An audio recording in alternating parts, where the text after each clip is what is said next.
Մենք միայն կաջակցում ենք, որ Միքայել Սրբազանով տեսնում ենք, բայց ձեր տեխնատիով չեք։ Միքայել Սրբազանով, քանի որ process-ը այդ հարցակումի եկեղեցու վրա մարդկանց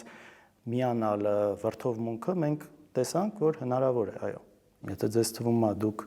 ձեզ չի հասնելու, շատ սխալվում եք։ Մենք ուզում ենք անել այն ժամանակ, երբ որ կունենանք բավականաչափ վստահություն, որ ավարտին հնարավոր է հասցնել։ Մենք ծանրակշիռ մասնակցություն ենք ունենալու, թե փողոցային եթե լինի որևէ շարժում,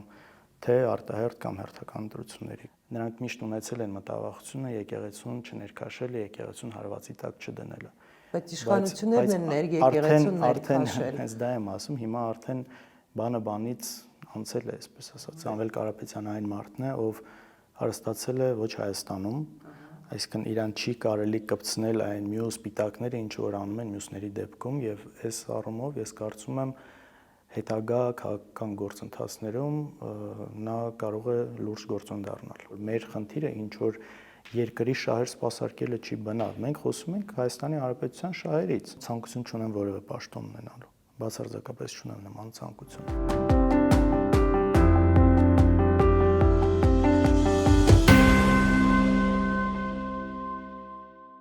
Բարև ձեզ, այսօր իմ հյուրը ազգային ժողովի պատգամավոր, ընդդիմադիր պատգամավոր Հայաստան դաշինքից Լևոն Քոչարյանն է։ Շնորհակալություն, որ ընդունել եք իմ հրավերը։ Բարև ձեզ, շնորհակալ եմ։ Ես ցավում եմ, որ մենք այսօր ենք հանդիպել այս իրավիճակում, երբ Հայաստանում իսկապես ֆորս մաժորային իրադարձություններ են տեղի ունենում եւ մենք ստիպված ենք լինելու խոսել հենց այդ իրադարձություններից, որովհետեւ ես դες հետ կուզենայի ավելի հանգիստ պայմաններում զրուցել, բայց ունենք ինչ ունենք։ Եվ այսպես, ինչ է կատարվում այսօր Հայաստանում եւ արդյոք այն ինչ եղավ անցած շաբաթ եւ շարունակվում է նաեւ այսօր, նկատի ունեմ Տաշիրում տեղի ունեցող իրադարձությունները այսօր, Լավրովի հայտարարությունը, Միրզոյանի պատասխանը, արդյոք սա փոխել է այսօր քաղաքական դաշտի ամբողջ կոնֆիգուրացիան։ Այս վիճակում գոնե մենք գտնվում ենք շատ ավելի երկար ժամանակ 2018-ից բարձրաձայնում ենք, ասում ենք, թե ինչ է հանգեցնելու այս իշխանությունը, այս ապաշնոր, նաև նկատի ունենալով իրենց նախկին հայտարարությունները, տեսակետները տարբեր հարցերի շուրջ, բայց համաձայն եմ, որ գնալով, երբ թվում էր, թե ավելի վատ չի կարող լինել, միշտ իրենք ցույց են տալիս, որ չէ, կարող են ավելի շատ իջնել, հատակը ծակել եւ միշտ այսպես գլորվել ներքև եւ բոլորիս նաև երկիրը հասնելով այս վիճակին։ Հիմա իհարկե վերջին զարգացումները հատկապես եկեղեցու հետ կապված իսկապես աննախադեպ էին, բայց սրանք հենց այնպես չեն եղել, այսինքն ինչ որ իրենց ամբողջ գործունեությունը այսպես հակահայկական ինքնությանը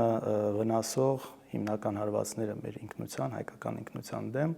եւ երևի թե եկեղեցին այն վերջին հիմնական կառույցներ, որի հանդեպ այսպիսի լկտի արշավ սկսեցին։ Ես հույս ունեմ, որ այս ամենով գոնե մեր հասարակության, մեր ժողովրդի այն մի մասը, ովքեր դեռևս իմ համոզմամբ շարունակում են մնալ մոլորված եւ հավատում են այս իշխանության Նիկոլ Փաշինյանի ստերին, ինչ որ իրական բարի նպատակներին, գոնե իրենց համար այս ամեն ինչը լինի սթափեցնող եւ բոլորիս պարտքն է այս պարտականությունն է այս ամենի դեմ առնել բոլոր հնարավոր ճանապարհները։ Փոխվել են արդյոք Հայաստան դաշինքի պլանները, եկեղեցու դեմ արշավը, Սամվել Կարապետյանի այս կալանավորումը, արդյոք այս ամեն ինչը փոխել է ձեր պլանները։ Ես նկատի ունեմ Հայաստան դաշինքի պլանները։ Տեսեք, մեր պլանը միշտ եղել է, ինչի մասին խոսել ենք, իշխանափոխությունն է եղել, որ այս մարդիկ չեն կարող շարունակել մնալ եւ պիտի գնան։ Մարտավարության տեսանկյունից, եթե մենք խոսում ենք այդ փոխելու ճանապարհներից, որոնք են հնարավոր, չկա մի ճանապարհ, որով մենք չենք գնացել, այսինքն նույն փողոցային պայքարները, բազմաթիվ փորձեր եղան ցավոք անհաջող։ Այս առումով մենք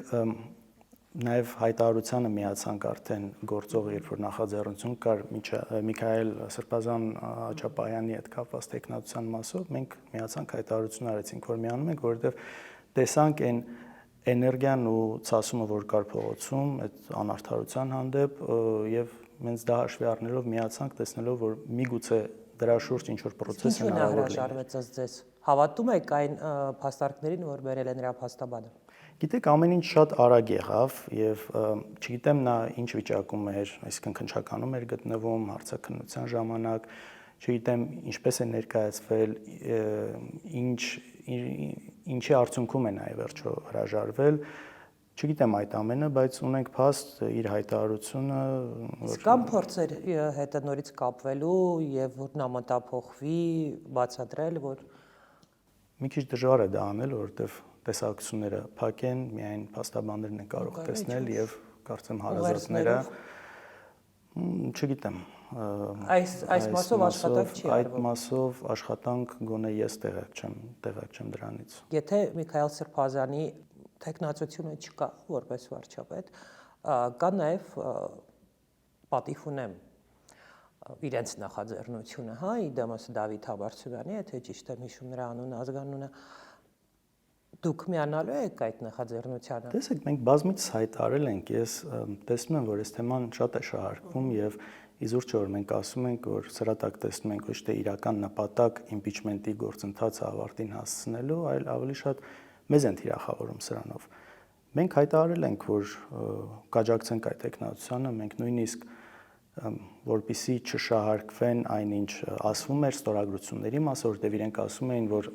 ինչ որ տեղեր ասում էին, որ այ ոչ բոլոր падգամավորներն են, որ կմիանան այդ գործընթացին, որովհետև իրենց դեմ կան քրեական գործեր, եւ նույնիսկ թուղթը հրապարակեցինք ստորագրություններով եւ ասացինք հարգելի գործընկերներ, երբ դուք process-ը սկսեք, երբ այս թղթի կարիքը ունենաք մուտք անելու համար process-ը սկսելու, իմացեք, որ այն կա։ Ես գիտեք ինչպես կանեի եւ ինչպես եմ տեսնում, որ ճիշտ կլիներ եւ տրամաբանական կլիներ, այ պատիվ ունեմը հայտարարեց, որ իրենք ունեն տեխնացու։ Սկզբից ասում էին չունեն, հետո ունեցան, չեմ քննարկում դա։ Ունեն տեխնացու։ Հայաստան, Դաշինք Հայաստան խմբակցությունը հայտարարել է, որ կսատարի իրենց տեխնացուին։ Մենք սա հրապարակային հայտարարել ենք, ստորագրություն ենք ցույց տվել։ Այսինքն սրանից ավել բան, գիտեք, ես օրինակ եթե լինեի իրենց տեղը, կֆիքսեի սա որպես այսպես հաղթանակ, որ 28 падգամավոր միացել է մեր տեխնացուն եւ պետք է անցնենք հաջորդ փուլին մնացած 20 ստորագրությունների հետևից։ Այդ երկուսը անկախ падգամավորները սկզբից հետո մնացած։ Առավել եւս, որ իրենք հայտարարում են, որ չեն մտնելու խորհրդարան, մինչեւ չլինեն 54 ստորագրությունները։ Եվ գիտեք, այստեղ այն բացատրությունները, որ այ պետք է գնանք, իրենց հետ խոսենք եւ ցույց տանք ձեր ստորագրությունները, մի քիչ համոզիչ չեն, որովհետեւ կամ մեր հայտարարությունը չլինի, եթե Հայաստան Դաշինքը ինքը իր տեխնացուով արդեն հանդես գա, եթե չստացվեց Միքայել Սրբազանի հետ, եթե պատիվ ունեմ այդ տեխնացուն որոշ հարցեր է գուցեև առաջացնում, իսկ տեղին չի լինի, որ Հայաստան Դաշինքը իր տեխնացուով հանդես գա։ Տեսեք, մեր համար որևէ process ինքնանպատակ չի անելու համար։ Եթե մենք կոնկրետ մեր ունեցած տեխնացուներով հնարավոր չենք տեսնում, շատ փոքր ենք տեսնում կամ գրեթե չենք տեսնում հնարավորություն այդ process-ը, որ հնարավոր է հաջողություն ունենալ, մենք չենք մտնում սրա մեջ։ Բայց միևնույն ժամանակ ասում եք, ընկերներ, եթե դուք տեսնում եք հնարավորությունը, մենք կաջակցենք։ Մենք միայն կաջակցենք։ Միքայել Սրբազանով տեսնում եք, բայց ձեր տեխնացուով չեք տեսնում։ Միքայել Սրբազանով, քանի որ process-ը այդ հարցակումի եկեղեցու վրա մարդկանց միանալը, վրթովմունքը մենք տեսանք, որ հնարավոր է, այո, կոնկրետ իրավիճակի բերումով հնարավոր է եւ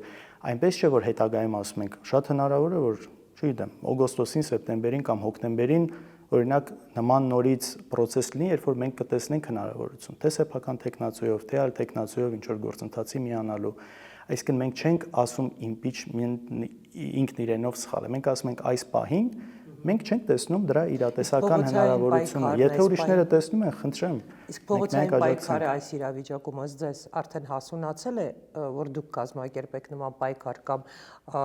ուրիշ ուժերի հետ համախմբվեք եւ նման պայքար սկսեք։ Մենք երբեք դրանից չենք հրաժարվել ու ինչպես ասացի, նաեւ փորձ ունենք անելու, բայց նորից կրկնեմ, փողոց դուրս գալը ինքնանպատակ չէ։ Պետք է մենք տեսնենք, որ փողոց դուրս գալով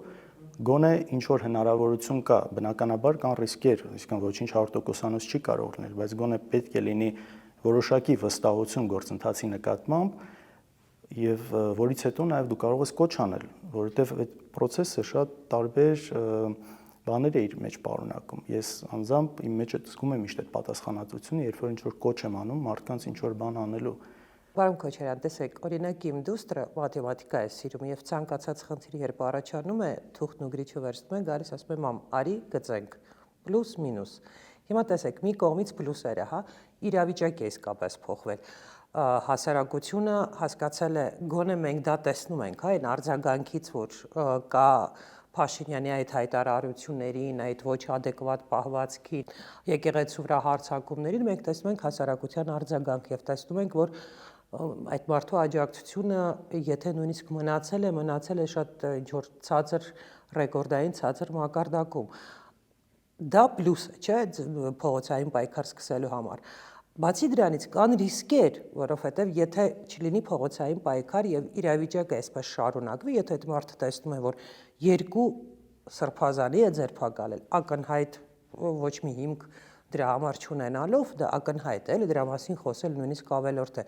Ձերբակալել է բարերարի, ձերբակալել է ամենահարուստ հային, որը որ նույնպես որևէ հանցանք չի գործել եւ մենք դա տեսել ենք, այսինքն քրեական գործը հարուցվել է այդ մի 1.5 րոպեանոց վիդեոյի հիման վրա, որտեղ չկա որևէ կոչ։ Դուք չեք ակնկալում, որ վաղը ձերբակալվելու են բոլոր ընդդիմադիրները, ովքեր իրենցից ինչ որ բան են ներկայացնում, բոլոր կարող ընդդիմադիրները, բոլոր այն մարդիկ, ովքեր ինչ որ նշանակություն ունեն Հայաստանի եւ հայ հասարակության համար։ Դա էլ է, չէ՞։ Այսինքն այս ամեն ինչը ձեզ չի ստիպում ավելի ակտիվ գործել։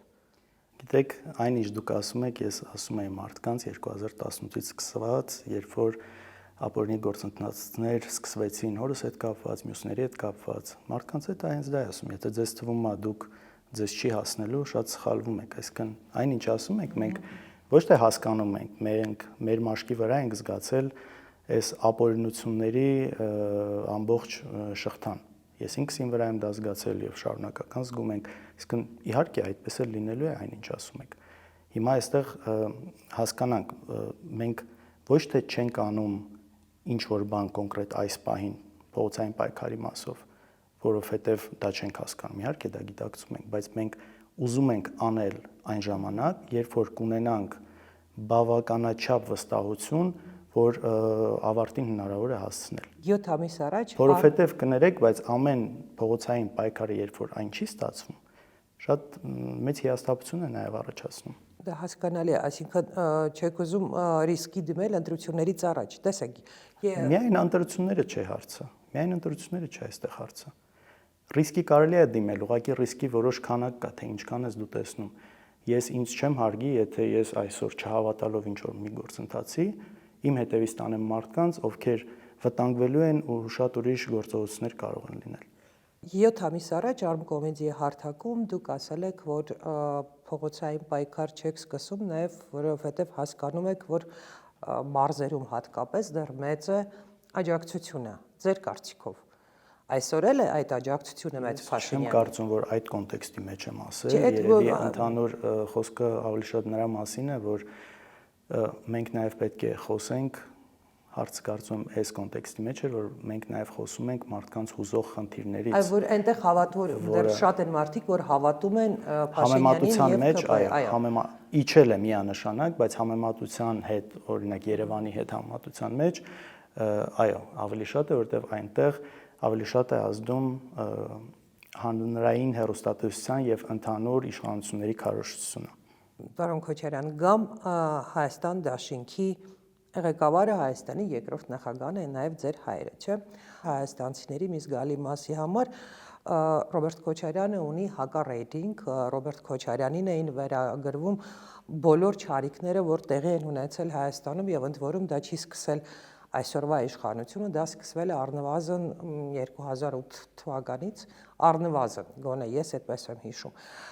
Այդուամենայնիվ նա ուներ մեծ աջակցություն, համենայն դեպս այն տոկոսները, որ հավաքել եք 2021 թվականին եւ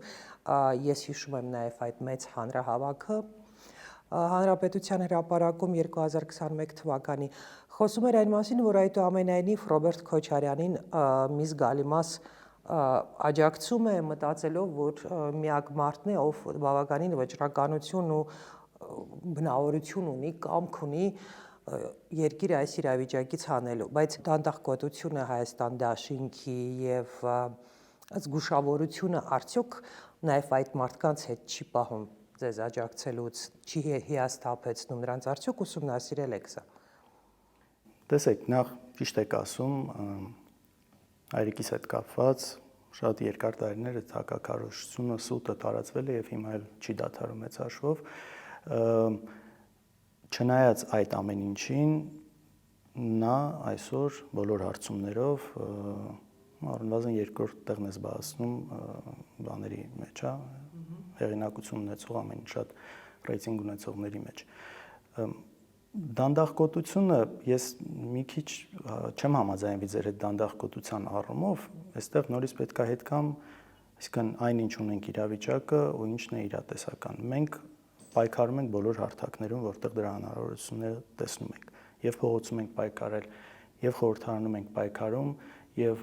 բոլոր հնարավոր մարզային այցելություններով տարբեր ձևերով փորձում ենք մարդկանց մեր տեսակետը հասցնել եւ իրականությունը ցույց տալ։ Շատ այսպես ռադիկալ ընդդիմադիր տրամադրված հատվածի մոտ իհարկե կա դժգոհությունը, որ ինչի արագ չի արվում ինչ որ բան։ Ես հասկանում եմ, ես էլ շատ կուզեի 1 օր առաջ այս ամենը ավարտվեր։ Բայց մենք նաեւ մեծ պատասխանատվություն ունենք թե մեր ընտրողների առաջ, թե մեր հանրության առջև եւ չենք կարող ուղակի զուտ էմոցիոնալ բաներ անել, որը ինչ որ տեղ կարծես այսա են ավելի ուզում։ Այ ինչի էս պայնի բան եղավ, ինչի դուք չեք անում։ Բայց մեր քայլերը պետք է ավելի հաշվարկված լինեն, որովհետեւ հետո նույն այդ մարդիկ, ովքեր մեզնից պահանջել են այդ, չստացված գործընթացի դեպքում նույն այդ մարդիկ քննադատելու են, թե ինչի մտակ մի գործընթացի մեջ, որը պետք է նման ավարտ ունենար։ Գիտեք, մի հատվածի մոտ էլ, հասարակության մի հատվածի մոտ էլ կա այսպիսի մի զգացում, որ 21-ին ժողովուրդը չկարողացավ գնահատել, չուզեց գնահատել Ռոբերտ Քոչարյանի այդ պատրաստակամությունը հանել երկիրը այն վիճակից, որում որ հայտնվել է Արցախյան պատերազմից հետո, եւ հիմա Ռոբերտ Քոչարյանն ասում է՝ դե տեսնեմ ինչ կանեք առանց ինձ, եթե այսպես պարզ ձևակերպեմ։ Բայց ինչից է այդ տպավորությունը, ինքը չի հեռացել, հատկապես վերջերս մամուլի ասուլիս եղավ, հետո հարցազրույց եղավ, այսինքն նա կա գործընթացների մեջ է, հայտարարել է, ես էլ եմ հայտարարում, որ մենք ծանրակշիռ մասնակցություն ենք ունենալու, թե փողոցային եթե լինի որևէ շարժում, թե արտահերթ կամ հերթական ընտրությունների կոնտեքստում։ Բացառում եք ստեղծված իրավիճակում, երբ մի կողմից ակնհայտ է, որ գործող իշխանությունները գնալու են նոր շատ ավելի ցավոտ զիջումների, քան մինչ այսօր են գնացել, եւ մյուս կողմից նաեւ այնինչ տեղի է ունենում եկեղեցու շուրջ, Սամվել Կարապետյանի շուրջ, բացառում եք արդյոք, որ 3 նախագահները Լևոն Տեր-Պետրոսյանը, Սերժ Սարգսյանը եւ Ռոբերտ Քոչարյանը միտեղ հավաքվեն եւ ասեն, օքեյ, կողմ ենք դնում, մի կողմ ենք դնում ամեն ինչ եւ սկսում ենք միասնական պայքար։ Հնարավոր է դա։ Գիտեք, հանդիպումների այդ մասով, քննարկումների մասով, թե պատերազմի ժամանակ, թե դրանից հետո եղել են, հանդիպել են, քննարկել են շատ հարցեր, ինչ որտեղ գործել են միասնական, այդ ամեն ինչը եղել է։ Հիմա եթե դրա անհրաժեշտությունը լինի, եթե այդ համոզմունքը լիներ, որ այդ միավորումը կտար դրական էֆեկտ, այստեղ խնդիր չկա դրա մեջ, բայց կարծում եմ այդ միավորման շուրջ մի քիչ չափազանցված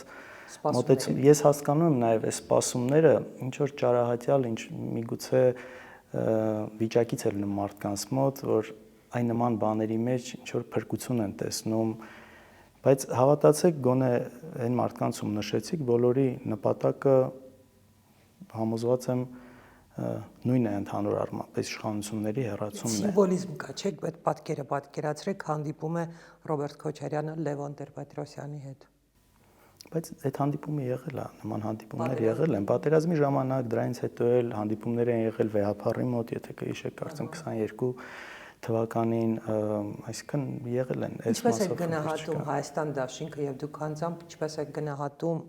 Վեհափառի պահվածքն այս պատմությունում եւ Միքայել Սրբազանի ձերբակալության պահը, որ գնաց քնչական, երբ ժողովուրդն ասում էր՝ մի գնացեք, հավաքված մարդիկ ասում են՝ մի գնացեք, եւ ինչու չհայտարարվեց, որ եկեղեցին նաեւ իր ինչքանով որ ինքը կարող է դա անել, ինքն էլ է պայքար հայտարարում գործող իշխանությունների դեմ։ Տեսեք, կարծում ես չէ որ պետք է գնահատական տան վեհապարի պահվածքին, բայց վեհապարը շատ կարևոր գործ էր անում եւ հատկապես պատերազմից հետո Արցախի վերջնական հայաթափումից հետո, էթնիկ զտումներից հետո այս իշխանությունները դրանից մոռանում էին, չէին խոսում, միջազգային հարթակներում ձայն չէին բարձրացնում եւ եթե նույն ժամանակագրությունը նայենք, թե ինչպես դեպքերը զարգացան այս եկեղեցու դեմ արշավը, նաև կաթողիկոսը բազմիցս խոսել է այս հարցերից, արցախցիների վերադարձի իրավունքի մասին եւ այո, մայիսի 27-ն կարծեմ Բեռնում, այո, Շվեյցարիայում եկեղեցական ժողովը նորից այս հարցից, դրանից 2 օր հետո Նիկոլ Փաշինյանը խոսում է եկեղեցիների ճուլանացված վիճակից։ Իհարկե վերջում պարզվեց, որ այն եկեղեցիները, որոնք իրենք ցույց էին տալիս, դրանք կառավարության բալանսի ներքո են, իրենց պատասխանատվության տակ էին։ Հետո արդեն մնացած Սամվել Կարապետյանի հայտարարությունը, որտեղ ոչ մի քրեական բան չկար, բայց այսպես այդ մարդուն փակեցին, ապօրինի բացարձակ։ Հետո հարուցվում է գործը հունիսի 17-ին Միքայել Սրբազանի նկատմամբ եւ եկեղեցու այդ գրոհը եկեղեցու հանդեպ որ եղավ։ Այսինքն այս դեպքերի շղթան ցույց է տալիս, որ նաեւ վեհապարի գործունեությունը, ինչից հարցը սկսեցի, վեհապարը մշտապես բարձրացրել է հենց մեզ ուզող, բոլորիս ուզող իրապես հարցերը, որը փաստորեն Նիկոլ Փաշինյանի սրտով չէր։ Բայց այս արդեն այլ ձևով գործելու ժամանակը չի ըստ ձեզ, թե վեհապարը պետք է նույնպես շարունակի։ Եթե խոսք է գնում եկեղեցու ներգրավվածության մասին, այստեղ իրենք պետք է ինչ որ հայտարարություն անեն կամ ինչ որտեղ սրա մասին խոսեն, եթե իրենք ուզում են։ Ես հասկանում եմ, որ նրանք միշտ ունեցել են մտավախությունը եկեղեցուն չներքաշել, եկեղեցուն հարվածի տակ չդնելը։ Բայց իշխանություններն են ներեկեղեցուն արդեն հենց դա եմ ասում, հիմա արդեն բանը բանից անցել է, այսպես ասած, էլ որտեղ, այսինքն էլ ինչ պիտի ասեն վարչապետի այդ լկտի խոսույթը, այսինքն դուք եք համաձայն, որ եկեղեցին ավելի ակտիվ պետք է լինի։ Իրենց որոշումն է, ես չեմ ուզում եկեղեցու գործողություններին գնահատական տալ։ Իսկ Սամվել Կարապետյանի պահով արդյոք կա համագործակցություն, կան ակտիվ շփումներ նրա թիմակիցների հետ։ Կան որոշակի շփումներ, այնինչ կատարվել է Սամվել Կարապետյանի հանդեպ, սա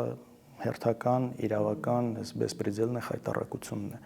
Այսինքն մարդն ասում է, որ ես պաշտպանելու եմ եկեղեցուն իմ ձևով եւ սա դիտարկվում է որպես հեղաշրջման կոչ, իշխանությունը յուրացնելու։ Այսինքն աբսուրդը այն աստիճանի է հասել, որ նման բան է արվում։ Ես սրան զուգահեռ նույն օրը վարչապետը ասում է, որ պետք է ազգայնացվի հեծը, որն իրականում խոսք է գնում ուղղակի խլելու մասին։ Ինչքան մարդ է աշխատում Սամվել Կարապետյանին պատկանող, Տաշիր գրուպին պատկանող հիմնարկներում Հայաստանում։ Ես չգիտեմ, այսօր լսում էի հեծի փոխտնօրենի ասուլիսը, կոնկրետ հեծի մասով 6800 կարծես ասա։ Այսինքն առնվազն, եթե այսպես նայենք, մոտ մի 10000 հոգի աշխատում է տարբեր ընկերություններում եւ այլ եւ այլ։ Ինչու ըստ ձեզ Սամվել Կարապետյանի թիմակիցները լուրջ բողոքի ակցիա չեն կազմակերպում, նրանք ինչի են սպասում։ Որովհետև նրա ուղերձները խոսում են այն մասին, որ նա չի հանձնվելու եւ պայմանավորվածության չի գնալու իշխանությունների հետ, որևէ գործարքի իշխանությունների հետ չի գնում, այսինքն եթե չեն գնալու, պետք է խելոք կանգնեն, սպասեն, թե ամեն օր ինչպես են գալիս այս կամ այն ընկերություն, պաստար Սամվել Կարապետյանի նկարով հանում կամ իվավադ հայտարարություն անում, մարդկանց իրանց ձերբակալում եւ այլ եւ այլ, ինչն է։ Ցանկացած գործողություն, ցանկացած նույն փողոցային պայքար կլինի, ակցիաներ կլինեն, ինչ որ պլանավորում են ուզում։ Այս մասով ես չգիտեմ իրենք ինչ են պլանավորում, բայց չեմ կարծում, որ ձեռքները ցալած նստել են, նույն թեկուս պաստառները մնացածը սրանք էլ են բողոքն արտահայտվելու ձևեր, մարդկանց իրազեկելու ձևեր, իմիջիալոց նույն դատարանի բակում իսկապես բավական մեծ քանակությամբ մարդիկ կային, ինքս այնտեղ եղել եմ, կարծում 4-5 հազար հոգի մարդ եկել է դատարան ի աջակցություն նրա, բայց այստեղ խնդիրը չեմ կարծում, որ պետք է դնել միայն մարդու աշխատողների վրա։ Սա անարդարություն է եւ սխալ բան է կատարվում։ Այս նույն հեծի գործընթացն էլ վաղ ազգային ժողովում պետք է քննարկվի այդ հարցը։ Չպետք է հասնել դրա քննարկմանը, հասկանում եք, որովհետև եթե շարունակվեն այդ քննարկումները, հասարակությունը ստիպված գալու է քննարկելու Փաշինյանի բերած օրակարգը, որ այսինքն Իսկ որն է այլընտրանքը։ Գիտեք ինչի մասին, այս հասարակությունը հենց առաջին վայրկյանից պետք է հասկանար, որ Բայց պետք է խոսել, չէ՞ նաև հասարակության հետ պետք է խոսել, բացատրել։ Հասարակության հետ երբ որ սկսում եք խոսել Սամվել Կարապետյանի պահով, հատկապես երբ իշխանությունները, գիտեք, ինչ բանաձևով են սկսում խոսել հասարակությունը, որ իսկ ինչի Սամվել Կարապետյանը մինչ այդ հայտարարություն չէր անում, իսկ ինչպես է Սամվել Կարապետյանը այդ գումարն աշխատել, իսկ ինչ են պարբերաբեր մեր լույսը ինչ է անջատում, իսկ իրականում պետք է լիներ մի Իսկ իրական ով է անջատողը։ Նույն վերջին դեպքը, որ եղավ, Նիկոլ Փաշինյանը խոսում էր կառավարության նիստի ժամանակ, չէ՞։ Ինչ պետք է խոսել։ Բայց չբացատրես, եթե ժողովրդի, այստեղ ես նաև իրենց մեղավորությունը տեսնում եմ եւ նաև այսօր իրենք էլ ընդունում էին, որ ամեն անգամ ճիշտ բացատրություն չի տրվել։ Ես ինքս օրինակ, ես էլ գիտեի, թե երբ լույսը անջատվում է, ուրեմն հեծը մեղավոր է, բայց փաստորեն չէ, շատ դեպքերում հեծը չի մեղավոր։ Կան բարձրավոր էլեկտրական ցանցերը, որը պետությանն է պատկանում եւ կարող է նրանց պատճառով դա լինել, ինչպես որ եղավ մի քանի օր առաջ օրինակ, կարող են տարբեր լինել պատճառներ։ Հիմա սրա մասին արդյոք պետք չէ խոսել, բացատրել, որ այսինքն այն պատճառը բողոքի, որը կա մարդկանց մոտ, իրենք ուղղակի ճիշտ է իմանան, հակառակ կողմը ցույց տալ։ Հակառակ դեպքում, եթե մենք չենք խոսում, մնում է միայն մեկ տեսակետ։ Այսինքն դուք հավատում եք, որ համոզելով կարելի է մարդկանց ճշմարտությունը հասցնել։ Առնվազն ես համոզված եմ, որ պետք է, այո, պետք է նաև խոսել, պետք է մյուս տեսակետ բացատրել, պետք է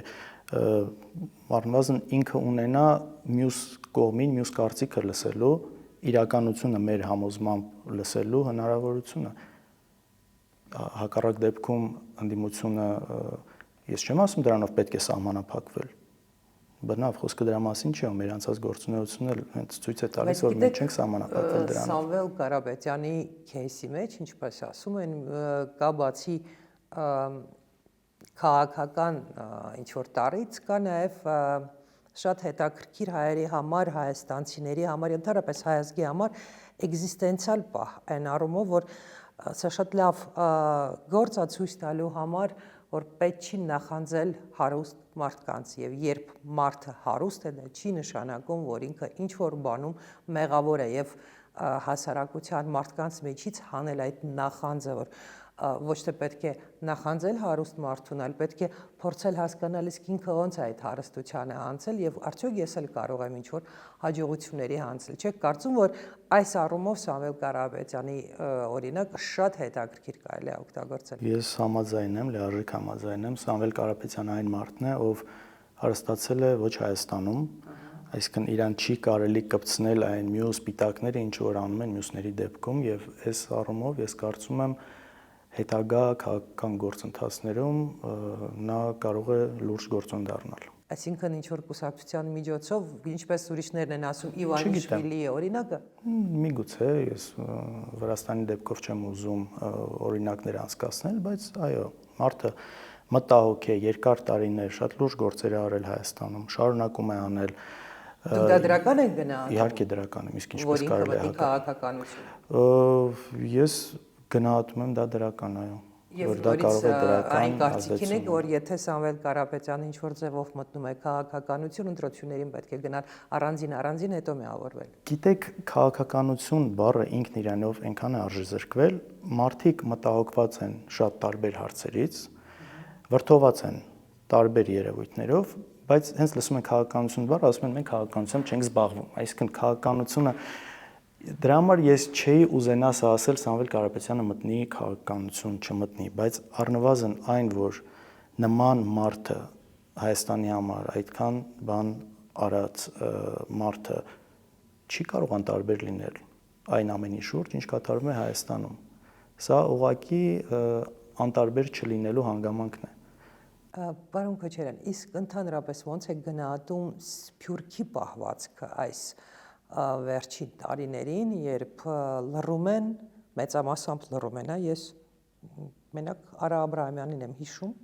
կարողանում հիշել, որ ինչ որ հայտարարություններ է արել եւ վերջին հայտարարությունը Սամվել Կարապետյանի եւ տեսանք, որ հայտնվեց։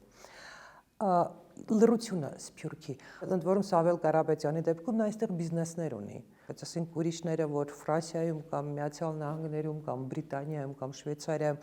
նստած մարդը, որ որևէ հետաքրքրություն բիզնես Հայաստանում չունի, ինչ է լռում, ըստ ձեզ։ Չգիտեմ ինչ են լռում, բայց իհարկե ես էլ կուզեի, որ ավելի շատ խոսեին եւ իմիջիալոց երեք տեսա սոցիալական ցանցերում, որ Վահե Կարապետյան, ով Ամերիկայի Միացյալ Նահանգներից է, բարերար շատ գործեր ունի արած, մեծահարուստ, եւ նա այսպես կես ժամ շատ բաց խոսեց երևույթների մասին, ինչը գնահատելի էր նույն Սամվել Կարապետյանի դեպքի հետ կապված, այլ դեպքերի հետ կապված, եկեղեցու դեմ էս արշավը, այսինքն ես չէի նկատել օրինակ որ նա խոսեր, բայց երևի թե եկեղեցու հանդեպ էս տեղի ունեցողը արդեն էլ տեղ չտողեց չխոսելու եւ հույս ունեմ, որ ավելի շատ մարդիկ Սփյուռքից կխոսեն այս այլանդակությունների մասին, ինչ Հայաստանում կատարվում է եւ իրենց անհամաձայնությունը կհայտնեն։ Ինչպես է գնահատում Ռուսաստանի արձագանքը կատարվածին, հատկապես որ Սամվել Կարապետյանը նաև ռուսաստանցի է, Ռուսաստանի քաղաքացիություն ունի նաև ռուսաստանցի գործարար է, ինչպես Սամվել Կարապետյանի կալանավորման արձագանքը, եկեղեցու դեմ այս արշավի արձագանքը ինչպես է գնահատում, հաշվի առնելով այսօրվա հայտարարությունները Լավրովի։ Չեմ ուզում որակում տալ, ամեն դեպքում Սամվել Կարապետյանը նաև Ռուսաստանի քաղաքացի է եւ սրա հետ կապված էին նրանց հայտարարությունները, բայց այստեղ ավելի կուզենայի կենտրոնանայինք եւ խոսեինք իշխանությունների արձագանքից այդ արձագանքներին, այսինքն եթե Լավրովը քննադատում է օրինակ կամ ճիշտ չի համարում եկեղեցու հանդեպ տեղի ունեցողը, սա իրենք որակում են որպես ներքին գործերի միջամտություն։ Բայց երբ Էմանուել Մակրոնը, Ֆրանսիայի նախագահան, ողջունում է իշխանությունների այս գործողությունները, ներառյալ եկեղեցու հանդեպ այս վերաբերմունք եւ ամեն ինչը, դրան իրենք չեն անդրադառնում, որովհետեւ դա իրենց այսպես ձեռնտու է։ Ես գիտեք, այս տարիների ընթացքում այնքան ճճացող են այդ երկակի ստանդարտները, նաեւ շատ արևմտյան երկրների եւ դեսպանատների կողմից։ Ես հուսով եմ, որ վերջին զարգացումները աշխարհում եւ ռուս-ուկրաինական պատերազմը եւ այդ պատերազմի շուրջ զարգացումների ամբողջ պատկերի փոփոխությունը, երբ Միացյալ Նահանգներում հաղթեց Դոնալդ Թրամփը եւ Իսրայելա-իրանական վերջին պատերազմը, Իսրայելի հարձակումը, մինչ այդ Համասի հարձակումը Իսրայելի վրա, Իսրայելի քաղաքականությունը Գազայում, այդ ամեն ինչը ստիպեց հավանաբար գոնե մեր հասարակության մի զգալի մասին հասկանալ, որ միջազգային հանրություններից սպասումները պետք է հասցնել մինիմումի եւ պետք չի ակնկալել, որ ինչ որ մեկը գալու է գնահատական տալու։ Այսինքն սա նաեւ ի վնաս եւ հոգուտ ձեր այդ հաշվարկների մասին է, որ եթե նախկինում մարդիկ կարող էին մի քանի օր մի 50,000 մարդ մնար փողոցում եւ կարող էր իրավիճակ փոխվել նաեւ որտեվ հայտարարություններ կհնչեին, միջազգային հանրությունը ինչ որ ձևով, հիմա դա համաձայն եմ չկա, որտեվ աշխարհում չի մնացել միջազգային իրավունք ասած, այսինքն ոչ մի նորմ չեմ կարծում, որ չկա, այսինքն կա այն ժամանակ, երբ որ իրենց դա պետք է։ Դա արդեն լուրջ չեն ակնկալում, այսինքն պետք է հասկանալ ինչի չեն խոսում, որովհետև այս կարգի մարդու իրավունքների կոպտագույն խախտումները, դատաիրավական համակարգի այս ամենի հետ կապված ինչի չեն խոսում, որովհետև մենք օրինակ կներեք, տեսանք անցած տարի էր, հա, Վրաստանի ցույցերը բողոքի եւ զուգահեռ այստեղ կային, մի դեպքում նույն այդ կառույցները, դեսպանատները քննադատում էին Վրաստանի դեպքում քննադատում էին իշխանություններին, Հայաստանի դեպքում քննադատում էին ընդդիմությանը։ Այսինքն այս գնահատականները կան, ուղղակի ըստ նպատակահարմարության։ Այստեղ ընդդիմության խնդիրն է, բացատրեմ ինչի, օրինակ կոնկրետ ես սրանում կարող եմ նաև որոշ մեղք ունեք դուք եւ նկատի ունեմ Հայաստան դաշինք եւ նաև երկրորդ նախագահը, որտեվ Ռոբերտ Քոչարյանը այս վերջին գոնե այս 4 տարիների վերջին դրամատիկ տարիների կամ հետպատերազմյան տարիներին գոնե մեկ անգամ պետք է մի լուրջ արևմտյան լրատվամիջոցի հարցազրույց տալ, որպեսզի Դուք իսկապես կարծում եք, որ եթե նման հարցազրույց լիներ, որպես մի նրանք կքննադատեին իշխանությունների չէին քննադատի, բայց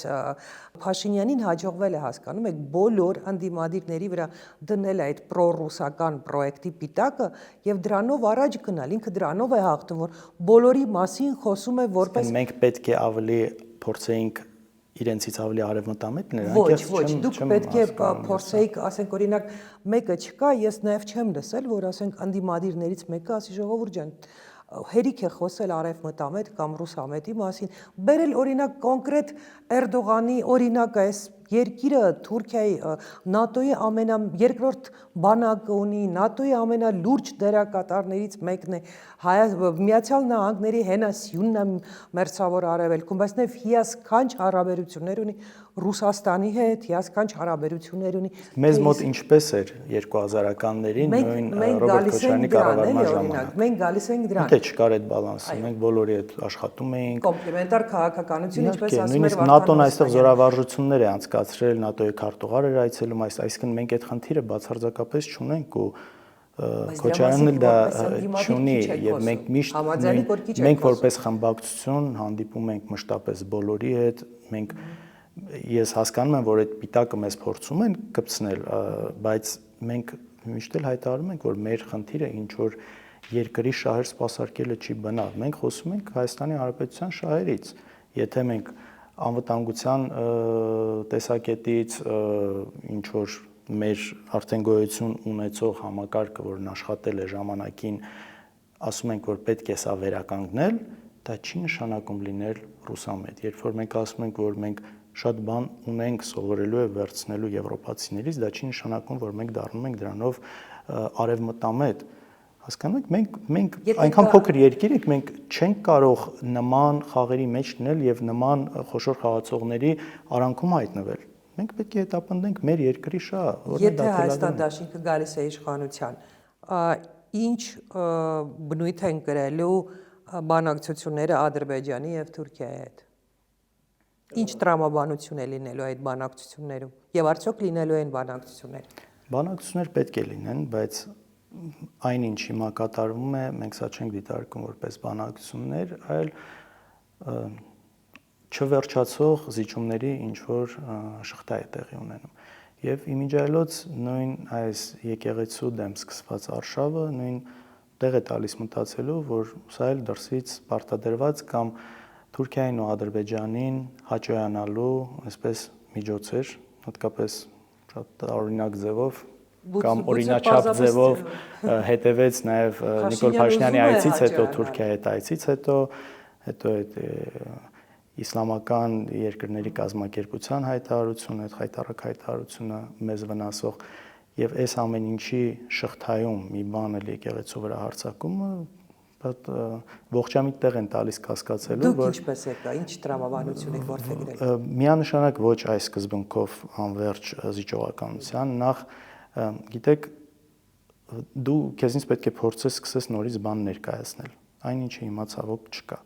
Այստեղ առանցքային է անվտանգությունը կառուցելու եւ ուրիշ մակարդակի հասցնելու հարցը։ Անվտանգությունը նախ սեփական բանակն է,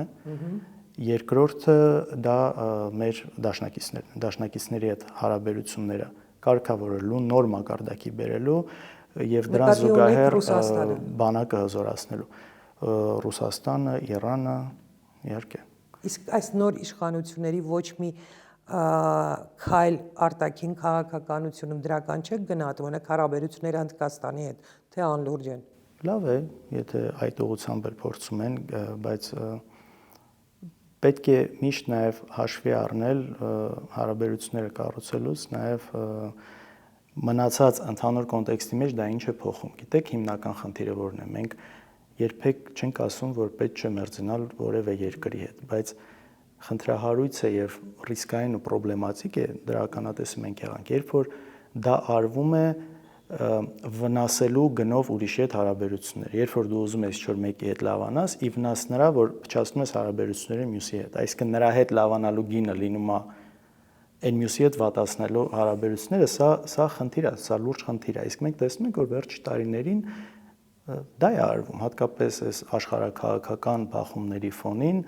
երբ որ շատ սրված են հարաբերությունները Ռուսաստան եւ Արևմուտք, այստեղ փորձում են դրա հաշվին ավելի մերձենալ մյուսի հետ։ Ինչ եք կարծում, եթե գալիս է ուրիշ իշխանություն, եթե գալիս եք դուք օրինակ եւ սկսում եք բարձրաձայնել արդեն հստակ խնդիրներ եւ հրաժարվում եք այդ զիջողական դիրքորոշումից, Ադրբեջանը կգնա ռազմական բախման, թե կախված չի դրանից։ Գիտեք, երբ են գնում ռազմական բախման, նախ ես բանակցությունները պետք է շարունակվեն, բայց պետք է դնեն ուրիշ որակի վրա։ Մենք ունենք պահանջներ եւ մոտեցումներ նույն Ադրբեջանից, որը շատ ընկալելի է, խոսքը չի գնում այսպես կտրուկ գործողությունների մասին։ Բացարձակապես շատ նույն օրինակ արտաքին քաղաքական օրակարգում միանշանակ պետք է լինի արցախցիների անվտանգ հետ վերադարձի հարցը։ Ինչքան էլ որ դա այսօր կարող է շատերի համար թվալ ոչ իրատեսական։ Սա պետք է լինի, սրանից մենք չենք կարող, իրավունք չունենք հրաժարվելու։ Սա մի հարց է, որից խոսում են բոլոր երկրները։ Սա միանշանակ պետք է լինի մեր արտաքին քաղաքական օրակարգում։ Սա պրակտիկ նշանակություն ունի, հա։ Իհարկե, իրենք ոչ մի տեղ չեն խոսում սրանից, հետ վերադարձի մասին, ոչ մի խոսք այս իշխանությունները չեն արտաբերում, որովհետև իրենք այն սկզբունքով են, որ հանկարծ ինչ որ բան չանեն, որը կարող է զայրացնել Իլհամ Ալիևին կամ Էրդողանին։ Այն դեպքում, որ դու չես կարող արտաքին քաղաքական օրակարգը կառուցել դատավարության հետ, սոքոլ դատավարության հետ եւ հայ գերիների հետ Բաքվում ինչ դիրքորոշում կունենաք։ Ես նախ հիմա խաղաղություն կոչվող ինչ որ թուղթ կա պատրաստ, որն Ադրբեջանը չի ստորագրում եւ նոր պահանջներ է դնում։ Առնվազն այդ բանակցությունների ժամանակ ես շատ խիստ կասկածում եմ, որ այդ հարցը բարձրացրել են Հայաստանի իշխանությունները։ Եվ տարբեր հարթակներում ուղղակի ամեն տեղ պետք է խոսել դրանից։ Իրենք միայն վերջերս են սկսել խոսել այդ դատավարություններից։ Չհրաժարվելով բանակցություններից զուգահեռ։ Չհրաժարվելով, հասկանում եք, արդարացի պահանջ է, եթե երկու երկիր ուզում են իրար հետ կարգավորել հարաբերությունները, ու դրան զուգահեռ Բաքվում գնում է այդ խայտառակ դատավարությունը։ Ինչու Ալիևը չի ստորագրում։ Որովհետև ինքը մտածում է, որ ավելի շատ կարող է ստանալ։ Ինքը եթե դու համաձայնում ես որևէ պահանջի, նա մյուս պահանջն է առաջ քաշում։ Նույնը հիմա, չէ՞, փաստորեն ասում է պետք է Մինսկի խմբից հրաժարվել եւ դրան զուգահեռ փոխել սահմանադրությունը, ու նաեւ հիմա արդեն շատ լուրջ խոսում են այդ 300,000 ադրբեջանցիների արևմտյան Ադրբեջան վերադառնալու մասին։ Դրա հետ էլ համաձայն ադրբեջանցիների վերադարձի հետ էլ համաձայն Զանգեզուրի այսպես կոչված Միչանսկի հետ էլ է համաձայն, Մինսկի խմբի լուծարման հետ էլ է, այս ամեն ինչի մասին հրապարակավ ինքը ասել է, որ ես համաձայն եմ։ Իմ կարծիքով Ալիևը մենակ մի պատճառով չի ստորագրում այդ խաղաղության պայմանագիրը, որտեղ նա ուզում է խաղաղության պայմանագիրը ստորագրի ոչ թե Փաշինյանի հետ, ում մերժում են Հայաստանում եւ նրանք դա տեսնում են, այլ ուզում է ստորագրել այդ պայմանագիրը Հայաստանի հետ։ Չգիտեմ, նման կարծիք կա, ես լսել եմ այդ կարծիքը, բայց ես նաև ուրիշ կարծիք էլ ունեմ, որ այն մյուս պահանջները, որը դեռևս Հայաստանի իշխանությունները չեն համաձայնվել, քանի որ միգուցե մտածում են, որ դրանք համաձայնվելով շատ լուրջ ընդվզում կլինի եւ իրենք ինչպես են անում, այսպես օվերտոնի պատուհան են բացում ամեն հարցի հետ կապված, քիչ-քիչ, կաթիլ սովորացնում են, հասարակությանը ստուգում են, այսպես նորմալ են դարձնում իրենց տարբեր քարոզչական գործիքներով, դա այսպես քիչ-քիչ հասարակության մեջ մտցնում են դա, հետո նոր արդեն քայլը անում են։ Այսօր շատ քայլեր կա, որ իրենք արդեն արել են, աստիճանաբար հասել են, բայց երբ մտածենք դա արվեր միանգամից, շատ լուրջ ընդվզում կլներ, բայց իրենք շատ լավ տիրապետում են այս գործիքներին։ Ինձ թվում է իրենք դեռ ինքը որովհետև Նիկոլ Փաշինյանի համար կարևոր իշխանություն փայլն է, եկեք սա հասկանանք։ ինքը այդ եկեղեցու վրա հարձակվել է կլինի, հիմա հեծ է ուզում խլի, չի մտածում, որ դրա արդյունքում շատ լուրջ ներդրողներ հրաժարվելու են Հայաստան գալուց։ Արդեն կան այդ ազդակները։ Ես կոնկրետ դեպք գիտեմ, որ այս մասով օրինակ զանգել ասել է, չէ, ձեր մոտ կատարվում, մենք չենք ուզում մի հատ այսպես պաուզա վերցնենք, ու շատ էլ ինքը թքած ունի ինչ կլինի 5 տարուց դրա հետևանքները, հետո ինչ որ արբիտրաժային դատարաններում Հայաստանը մեծ վնասներ կկրի, թե չի կրի։ Այս պահին ինքը խնդիր ունի իշխանության մնալու։ Եթե ինքը զգա, որ Ալիևի պահանջներն հիմա համաձայնվելով հանդերձ նա կմնա իշխանության, նա կմնա։ Ինչի էր ինքը 18-ին եկավ ու այսպես ինքն էլա, չէ, ասում ավելի դաշնակցական էր իրեն պահում խոսույթով, հայրենասիրությամբ, այդ պաթոսով, քան շատ ուրիշները։ Ինչ էր դանում, որովհետև դա այսպես վաճառվող էր, հա, կոպիտ ասած, որովհետև դա ծախում էր հանրության վրա։ Հետո արդեն ուրիշ տեղ մտավ։ Ստացվում է, որ ըստ ձեր տրամաբանությամբ Ալիևի ու Փաշինյանի միջև հիմա մոտավորապես նույն բանակցություններն են, մեղմ ասած, հայտնի սովետական ֆիլմից «Ուտրոմ ստուլյա, վեչորոմ деньги, վեչորոմ ստուլյա», այսինքն երբ ստորագրվի եւ Փաշինյանն ասում է ստորագրենք նոր ես գնամ ընտրությունների հետո այս ամեն ինչը քեզ տամ, Ալիևն ասում է չէ դու դուր այդ ամեն ինչը նոր ստորագրենք, այդ շատ կոպիտ է։ Իմ կարծիքով, այո, Նիկոլ Փաշինյանը հիմա աղերսում է Ալիևից այդ թուղթը, որը մեծ հաշվով ոչինչ բանի մասին է, դրանով հիմար է Ալիևը չի հասկանում, որ պետք է պահի նա աղերսում է այդ թուղթը, խնդրելով, այո, որովհետև Նիկոլ Փաշինյանը մտածում է, որ այդ թղթով կկարողանա ավելի վստահ գնալ ընտրություններին եւ պահել իր իշխանությունը։ Հետո մնացած կեղտոտ գործը կանի վերընտրվելուց հետո։ Ըստ ձեզ Հայաստանում լինելու են արտահերթ խորհրդարանական ընտրություններ, թե լինելու են ընտրություններ 2026-ի հունիսին։ Ըստ ձեզ ինչպես են զարգանում իրադարձությունները Հայաստանում ձեր գնահատականով։ Չեմ կարող ասել, կա որոշակի հավանականություն արտահերթ ընտրությունների, բայց ավելի շատ հավանականություն տեսնում եմ հերթական ընտրությունները։ Ըստ ձեզ ինչ շանս ունի վերարտադրվելու Նիկոլ Փաշինյանը։ Շատ քիչ շանս ունի, ես կարծում եմ բոլոր հարցումներն են դա ցույց տալիս եւ այստեղ եթե ընտրություններից ենք խոսում, կարծում շատ կարեւոր է լինելու, որ ընդդիմությունը կարողանա տարբեր հայացքներ ունեցող, տարբեր մոտեցումներ ունեցող թեկուզ մարդիկ կարողանան ռեալ գնահատել իրավիճակը եւ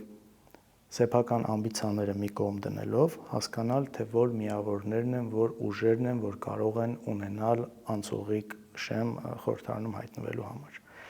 Շատ չմասնատել դաշտը։ Ճիշտ հույս ունեմ, որ ճիշտ միավորներ կհայտնվեն։ Դուք այդ ամենի ուղղությամբ աշխատում եք նաև արտախորհրդարանական ուժերի հետ։ Ընտրությունների հետ կապված ոչ մի քննարկում, մենք դեռ շատ ուրիշ հնարավորություն ենք տեսնում միջև ընտրություններ, փողոցային պայքարի մասով էլ մնացած Մանիթ Հանդիլյանը ինձ հետ հարցազրույցում ասել է, որ եկող ընտրություններին, երբ էլ դրանք կայանան արտահերթ թե 26-ի հունիսին, պատրաստ են նաև աջակցել նույնիսկ Ռոբերտ Քոչարյանին, մեր եթերում է դա ասել ինձ հետ հարցազրույցում, որովհետև պայքարը Փաշինյանի դեմ ավելի կարևոր է, քան բոլոր տարաձայնությունները։ Դուք կիսում եք այս կարծիքը։ Ես կիսում եմ այդ կարծիքը եւ ամենայն անկեղծությամբ, եթե ես այսօր տեսնեմ այն քաղաքական ուժը, ում սատարելով, ում միանալով շատ ավելի մեծ շանս կունենանք ընտրությունների կոնտեքստում հաջողության հասնելու կամ թեկուզ փողոցային պայքարի, միանշանակ դա առանց մի վարքյան վարանելու, ինչպես եղավ թե Միքայել Սրբազանի, թե Բագրատ Սրբազանի դեպքում, առանց որևէ ակնկալիքի, որևէ պաշտոնի ակնկալիքի, որևէ անձնական ակնկալիքի։ Մենք խոսեցինք ձեզ հետ որպես Հայաստան դաշինքի պատգամավորի, հիմա ուզում եմ ձեզ հետ խոսել որպես Լևոն Քոչարյանի հետ։ Դուք ինչու որոշեցիք զբաղվել քաղաքականությամբ։ Ես նաև ձեր ելույթներից, հարցազրույցներից եւ այլ հասկանում եմ, որ դա այնքան էլ ձեր սիրած գործը չի։ Ինչու։ Մեղմ ասած այնքան էլ իմ սիրած գործը չի, դեպքերը այդպես զարգացան, այդպես ստացվեց, բնական օրգանիկ ձևով դեպքերն այդպես զարգացան եւ ես չկարողացա այսպես անմասն մնալ ու գիտեք իմ մոտեցումը ինչպես է էլի, երբ որ պատերազմ արնում, մարդուն մա պատերազմի այնպես չէ որ շատ մեծ ցանկություն ունի պատերազմելու, հա, որտեվ կան վտանգներ, կա այս, կա այն բայց շուտ պարտք է համարում, գնում է եւ մասնակցում է։ Հիմա այստեղ իմ համար մոտեցումը նույնն է։ Կա պայքար, որի մեջ ես տեսնում եմ, որ կարող եմ այդ պայքարին օգուտ տալ։ Իսկ եթե Նիկոլ Փաշինյանը եթե լիներ անձնական որևէ շահ, հակառակ այս ամեն ինչից պետք է շատ հեռու մնալ, շատ հեռու մնալ։ Այս գիտակցումն է, որ ստիպում է մնալ այս ամեն ինչը։ Հայաստանում չկա քաղաքական դինաստիա կոչվածի կուլտուրան, այսինքն դուք հասկանում եք ինչ վերաբերմունք կա Ռոբերտ Քոչարյանին եւ այդուամենայնիվ գնում եք քաղաքականություն։ Եթե Նիկոլ Փաշինյանը այլևս չլինի իշխանության, այսինքն ԿՊ-ն գնա եւ գան քչից շատից adekvat իշխանություններ, դուք էլի կշարունակեք զբաղվել քաղաքականությամբ, այսինքն ուզում եք ինչ-որ պաշտոն ունենալ, թե դրանով ձեր միսիան ավարտած կհամարեք։ Ես չեմ ցանկություն չունեմ որևէ պաշտոն ունենալու, բացարձակապես չունեմ նման ցանկություն։ Ինչպես նաև չունեի ցանկություն լինել падգամավոր, բայց դեպքերը այսպես զարգացան։ Չգիտեմ ինչպես կստացվի։ Եթե բայց խոսում ենք ցանկություններից, ամենայն անկեղծությամբ ոչ մի ցանկություն չունեմ որևէ պաշտոն ունենալու։ Եվ ճիշտն ասած նաև զարմանում եմ այն մարդկանց վրա, ովքեր այսպես շատ են դա ուզում, ոչ քննադատաբար, մարդկային առումով եմ զարմանում, բայց ինքս ոչ ցանկություն չունեմ։ Արցախից ձեր ամենապայծառ հիշողությունը, գիտեմ, որ մանկությունը Արցախում եք անցկացրել։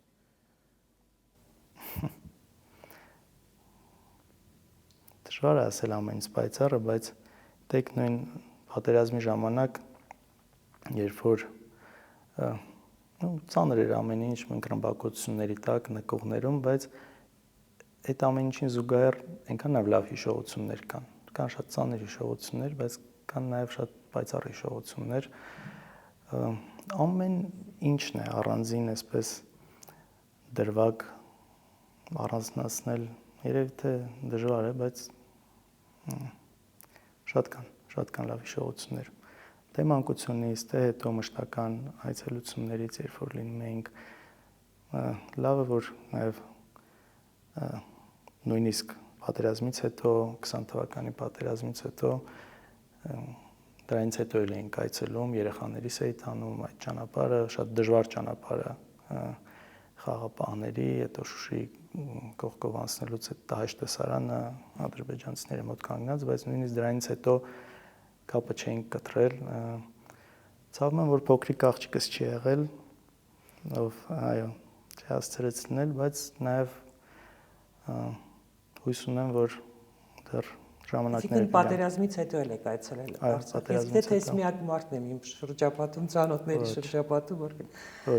դա ինչ որ մի բան, ինչի համար քննադատում եք Ռոբերտ Քոչարյանին։ Ես ինքս։ Այո, կամ իր հետ զրույցում եք բարձրաձայնում այդ հարցը, անկեղծ։ Գիտեք, այս քննադատությունը շատ կա մեր հետ կապված, այդ ստի ու կեղծիքի դեմ մեր դեմ տարածվող բավականաչափ չպայքարելու դրա դեմ։ Երևի ավելի շատ քննադատությունը այս մասով է նաև, որովհետև տեսնում եմ, որ նաև հիմնական խնդիրները, որ մենք այսօր ունենք, իսկապես մեծամասամբ ստի վրա է կառուցված։ Իհարկե, եղել են բացթողումներ, եղել են սխալներ նաև կառավարման տեսանկյունից, ինքնանձամբ օրինակ կրթության մասով ընդունում էր, որ ճիշտ շեշտադրումներ չեն եղել, շեշտ չի բավականաչափ ուշադրություն չի դարձվել սրան, եւ սա այն բաներից է, որ իսկապես ընդունում է սխալներ եղել են, իհարկե շատ են եղել։ Իմ համոզմամբ դրականը շատ ավելի գերակշռող է եղել, բայց այսպես ընդհանուր երևի այս հիմնական միգուցե սա է, որ այդ ստի ու կեղծիքի դեմ ճիշտ պայքար չի տարվել, բավականաչափ էներգիա չի դրվել դրա մեջ։ Իհարկե միշտ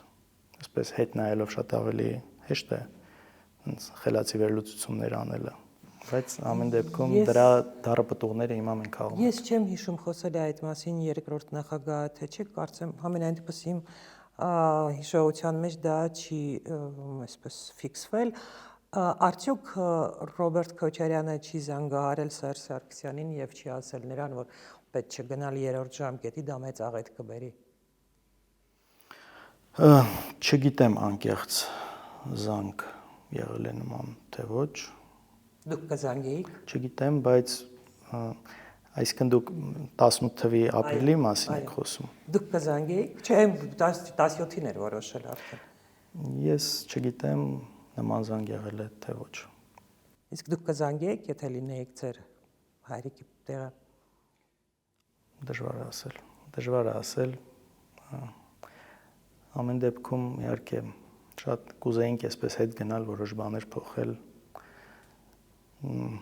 եւ հույս ունենալ, որ չէր լինի այն ամենն ինչ եղավ, բայց ունենք այն ինչ ունենք եւ այսպես շատ հետ գնալ տարբեր միշտ դա կա բոլոր խոսակցություններում իհարկե վստահ եմ ձեզ մոտ էլ տարբեր տեղեր, այսպես ինչ կարելի էր ուրիշ ձև անել։ Համոզված եմ, որ շատ տարբերակներ իսկապես կար, որ կարելի էր խուսափել այս ամեն ինչից։ Բայց հիմա պետք է կենտրոնանալ նրա վրա, թե այս չարիքից ինչպես ենք ազատվելու եւ ես հույս ունեմ, որ դա շատ հեռու չէ։ Շնորհակալություն հետաքրքիր հարցազրույցի համար։ Ես եմ շնորհակալ։